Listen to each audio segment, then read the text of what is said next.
What's up, YouTube? My name is TheLazyTryhard, and today I thought we would cover collision detection in this installment of our Android libgdx series. And for those of you who don't know what collision detection is, it's like when a player meets a tree. You don't want that person to go through the tree. You want that person to stop.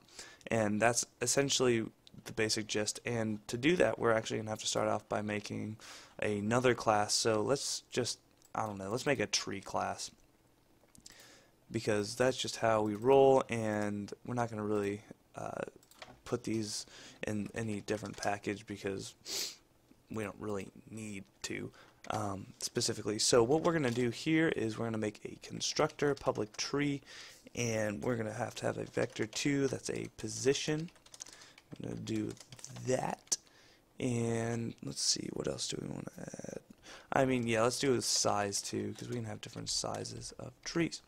So we're going to have to put those variables out here as well. So vector 2 position, and actually make it either size. So this dot position equals position, and this dot size equals size. Fair enough? Fair enough. Alright. So that all works out perfectly, and why am I...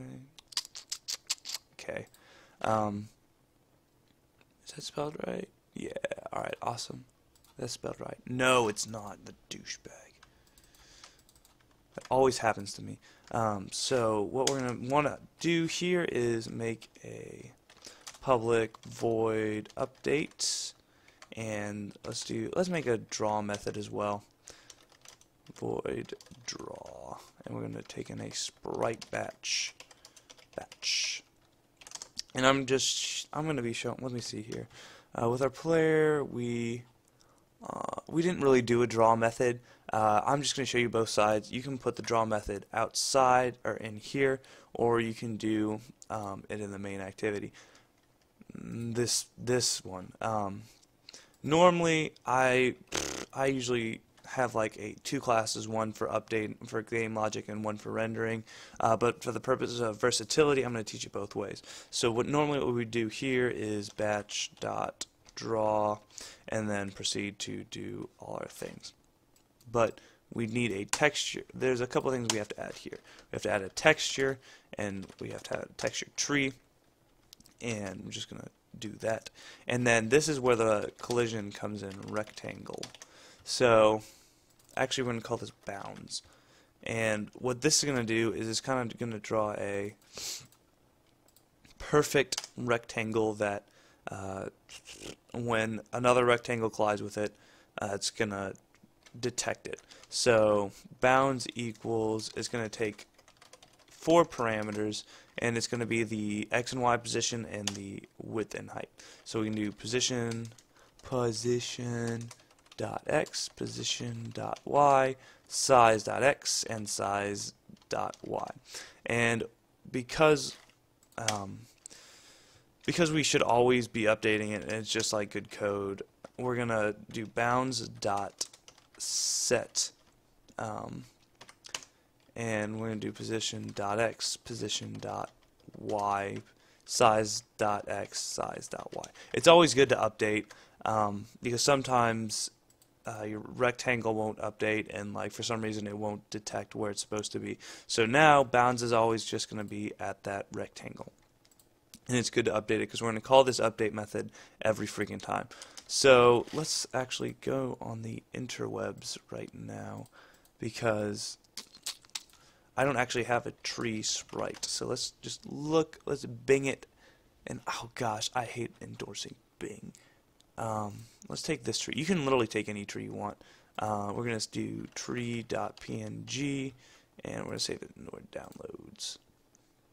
And I'm just going to put this, let me see here. I'm just going to put this in our folder, tre. There we go. And it has to be a PNG just because that's how we roll. And just put it there. Just get any tree, call it tree.png. And we can set this texture. So tree equals new texture. gdx.files. I mean, you guys should know this by now. Tree.png. Boom, boom, boom. So now we have the texture. So now we can do batch.draw, and we can do the parameters. Let me see here. There's always this is the one I want. So tree position.x position.y size.x size.y. And we do a vector 2 for size, even though vector 2 kind of designates position, it really just designates 2 values. So I'm just going to use that for that. So when we do it here, we're going to do tree, and we're going to initialize it here, and it's going to be tree equals new tree. And it's going to take 2 positions. Okay, we're going to take the new positions. New vector 2. Let's do tutorial. No, I was thinking my other one. Let's just do like 100, 100, and a tree's kind of more long, so let's do 50, 100. And I'm an idiot because you have to do new vector 2 there as well, and you got to put it in parentheses there because it takes 2 vector 2s. Awesome. So that works perfectly.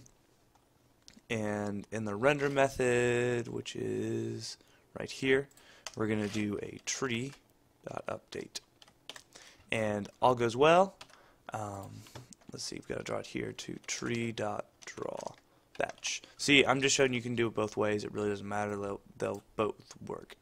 So we have this cute little tree right here, but nothing really happens except for our guy goes under the tree, because that's just how it works here. If we put the tree on top, right, if we switch the order, then the tree would be drawn beneath.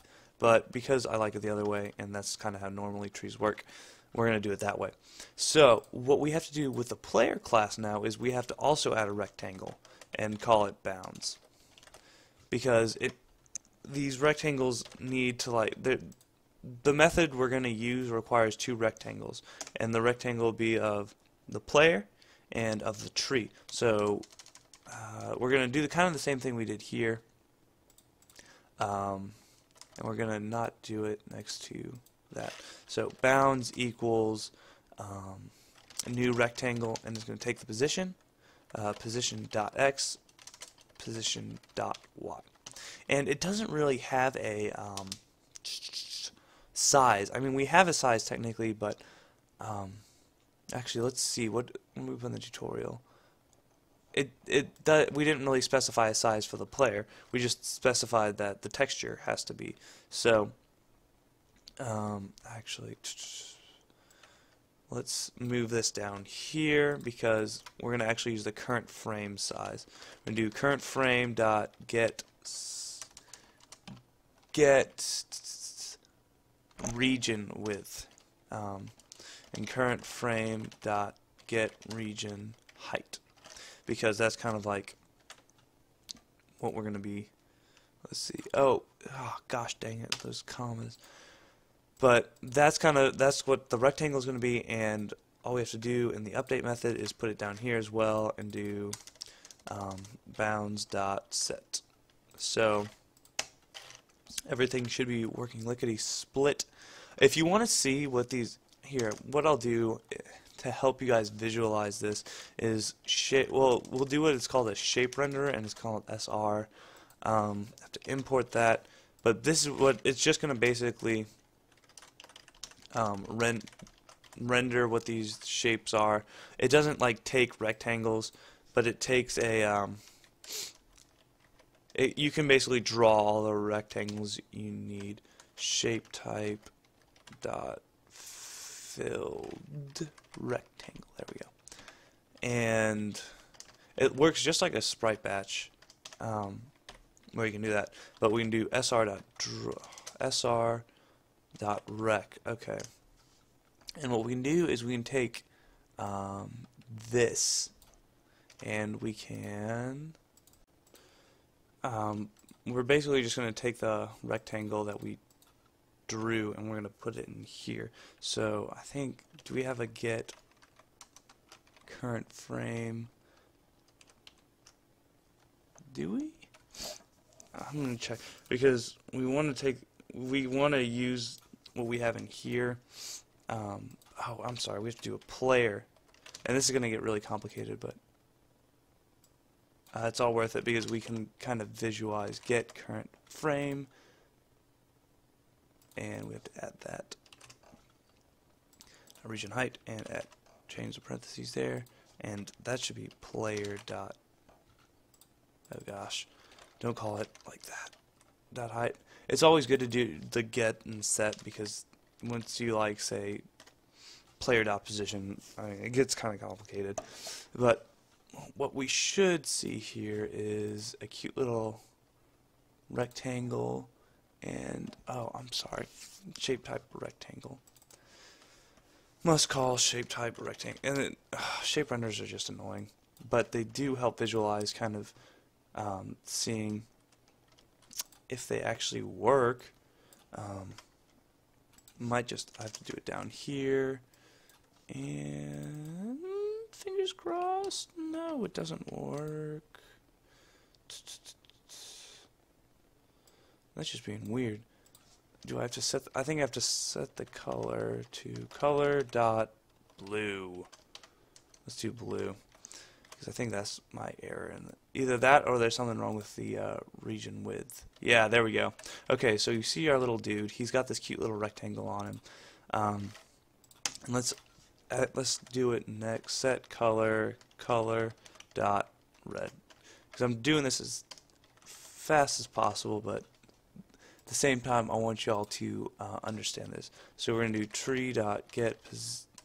Dang it, we didn't do any getters or setters for the tree, so that's what we're going to do really quickly. So bounds, position, size, and I don't know why it has a tree.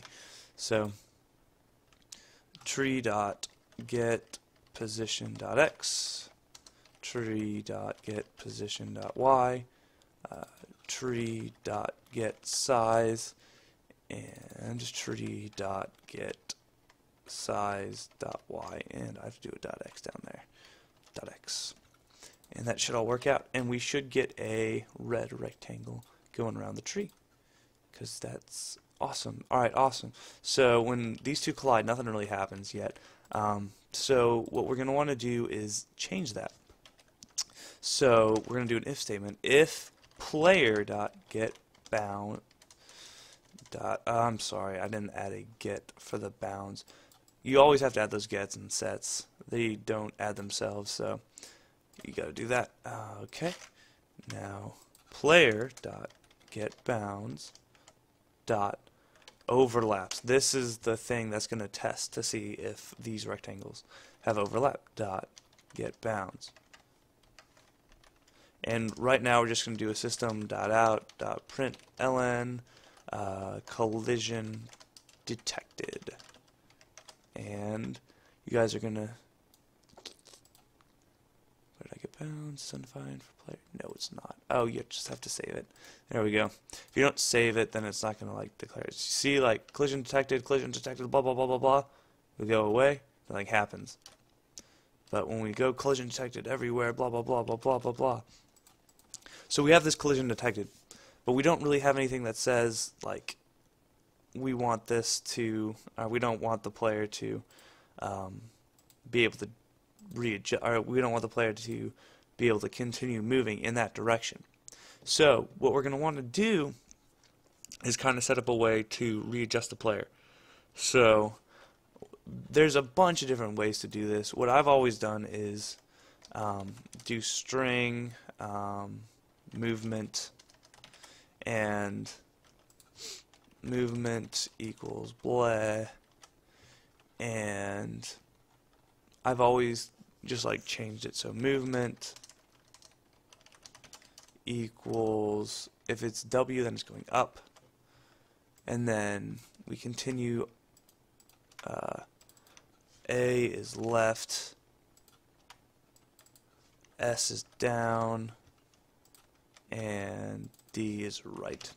So I always add like a player.readjust. So public void readjust,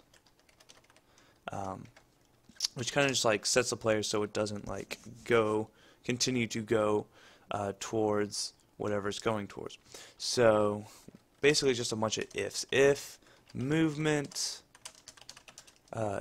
equals up, then we're going to want to set the position dot y to basically counteract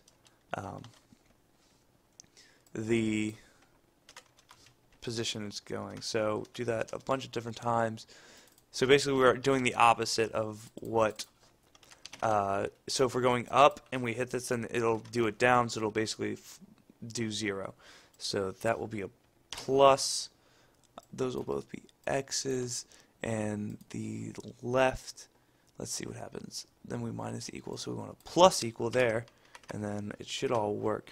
So going back to this, we can get rid of this and do player.readjust, and that should set everything unless the player's in the thing, so it's going to do that. So now every time we try to go into the tree, it won't work. Now this obviously will have some bugs in it. That's just how you go. If you try to do like 2 keys at once, it'll glitch out sometimes. But like, I feel like this preliminary, this is pretty good. Like if you're going straight on the tree, you can't do it. It won't work. So thank you for watching. I hope you guys have enjoyed this. If this helped, please leave a comment saying awesome, you helped so much, or if you have any questions, please hit me up. I'm always available. And yeah, that's it for me, guys. Thank you so much for watching. Please